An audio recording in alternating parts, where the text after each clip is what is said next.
कि संत की महिमा क्या होती है और संत के बीच में, संत के साधन में रहने से क्या मिलता है।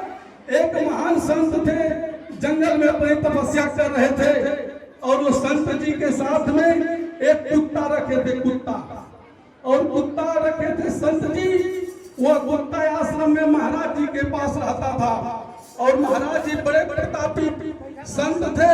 अंत में जब उनके जाने की इच्छा हुई तो स्वर्ग लोक से उनको सीधे विमान आता है और आदेश होता है कि महान संत जी आपको जीते जी स्वर्ग में चलना है, ये आपके बीच में पुष्पक विमान आ गया है। वो संत भगवान कहते हैं कि ठीक है मैं तो चला जाऊंगा, लेकिन मेरे साथ में एक कुत्ता है, ये कैसे जाएगा। जब तक एक कुत्ता नहीं जा सकता मैं भी जाने वाला नहीं।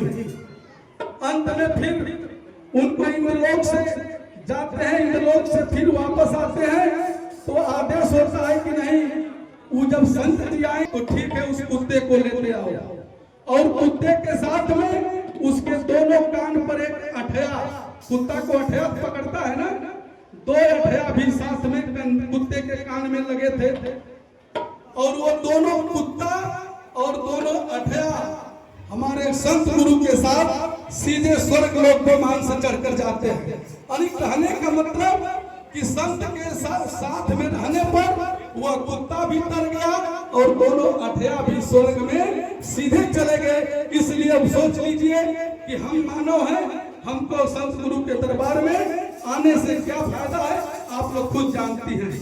और जब तक जो भी हमारे संत गुरु जी का महिमा, जहाँ भी आप रहिए इनके बातों को अनुसरण करिए, इनके बातों को ध्यान दीजिए और बेलसड़ी आश्रम की महिमा को आप गाते रहिए। और एक दिन हमारे गुरु जी की कृपा होगी कि जितने भी हमारी माताएं बहनें, हमारे भाई बंधु यहाँ बाबा के आश्रम में आते हैं, एक दिन उनको सीधे सीधे स्वर्ग मोक्ष की प्राप्ति होगी।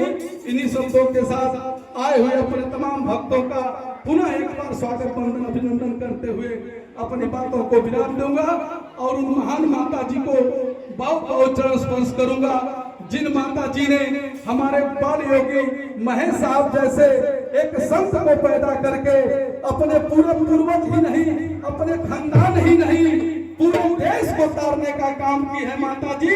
एक बार नारा लगा दीजिए, बोलिए बोलिए गुरु माता जी की। आए हुए तमाम संतों का मैं पुनः एक बार चरण स्पर्श करते हुए अपने बातों को विराम दूंगा। जय संत गुरु रविदास, जय संत शिरोमणि जी, जय गुरु भगवान जी।